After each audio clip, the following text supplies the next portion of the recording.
By request, in this video I'm going to take a look at Greek mythology, but with a bit of a twist.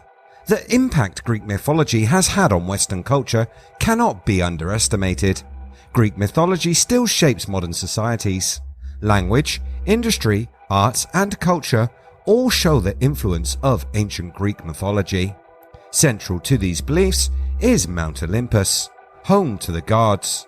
But could it have been a real physical place? And if it was, were the gods real flesh and blood beings? Let's take a look. Welcome to IF, videos on history, mystery and the strange. Hit that subscribe button and ring the bell so you never miss a video again. Mount Olympus was said to be found between Thessaly and Macedonia, the highest mountain in Greece, standing at an estimated 10,000 feet. This stunningly beautiful area was not lost on the ancient Greek people, who believed it was the beauty and remoteness of Mount Olympus that made it a suitable home for the gods. 12 major deities resided in a paradise atop the mountain. From this lofty locale, they presided over the goings-on in the human world. They were the 5 children of Kronos and Rhea: Zeus, Poseidon, Hera, Demeter, Hestia, Hades residing in the underworld. 2 of the children of Zeus and Hera, Ares and Hephaestus. 4 deities who Zeus fathered out of wedlock: Hermes, Hephaestus, Artemis, Apollo and Aphrodite, the goddess of love, born when Uranus's severed genitals fell into the sea.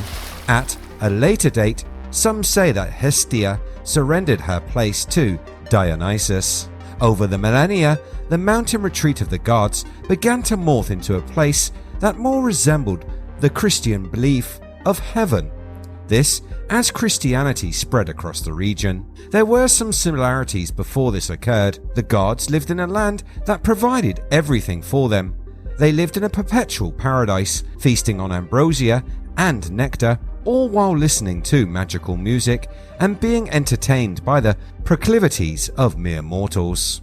From the more modern depictions of Mount Olympus, like are seen in movies such as Clash of the Titans or Percy Jackson, we are presented with a place built from gleaming gold, shining silver and many precious jewels.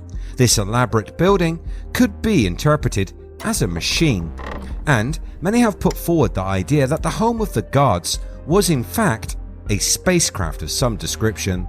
They say that this idea is supported by the writings that describe how there was at times a rumbling thunderous sound, and when it was heard, the entire top of Mount Olympus would lift off.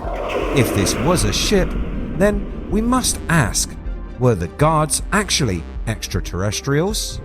The 12 gods, and to a lesser extent their offspring, express abilities that at the time would have seemed magical, but today we can give some scientific explanation for their abilities. Famously, Zeus, the leader of all gods, had multiple abilities, from shapeshifting, invulnerability and super strength, but he is most well known for wielding a lightning bolt. Zeus used his lightning bolt as a weapon and would destroy the lands of those that had angered him. His siblings also owned weapons of immense power. His brother Poseidon, the god of the sea, was armed with a trident. With this giant salad fork, the god was able to control the sea, whipping up tidal waves and tsunamis to hurl at his enemies. Could these 2 weapons be of the same design? They do share powerful destructive energy. Was this energy some type of direct energy weapon? This, a weapon type many say have recently been developed and has been used to rain fire down on the earth. This as part of a geoengineering plan by the world's elites. They may see themselves as being like the gods of Olympus, as they tried to create devastation around the globe in the bid to further their control. Some believe that directed energy weapons were used to start the recent rash of wildfires across the planet. The head of California Fire Department said on CNN He had no idea what had started the blazes. He highlighted how over 60 strikes came out of nowhere in the middle of the night and without warning. This followed by sudden unexplainable winds which kicked up to 60 or 70 miles an hour. Blue flashes and sparks were seen in the sky by many. Cars were torched, yet trees were untouched. Homes were reduced to unrecognizable rubble, while flammable areas of brush were not even singed. If you put yourself in the shoes, or maybe sandals, of an ancient Greek, seeing such a weapon, the capability would seem godlike. There are other examples that can also be seen as advanced technology in the far past. Apollo is a highly important member of the Greek pantheon.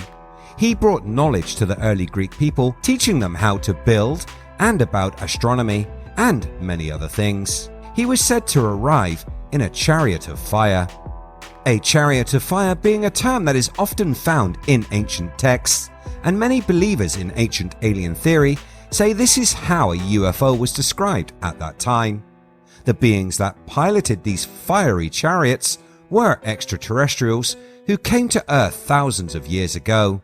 With today's mindset, we shape these legends to fit with our modern scientific beliefs, this making the arrival of advanced extraterrestrial beings far more plausible than gods. Also, the rise of monotheism has put an end to the worship of the Greek gods.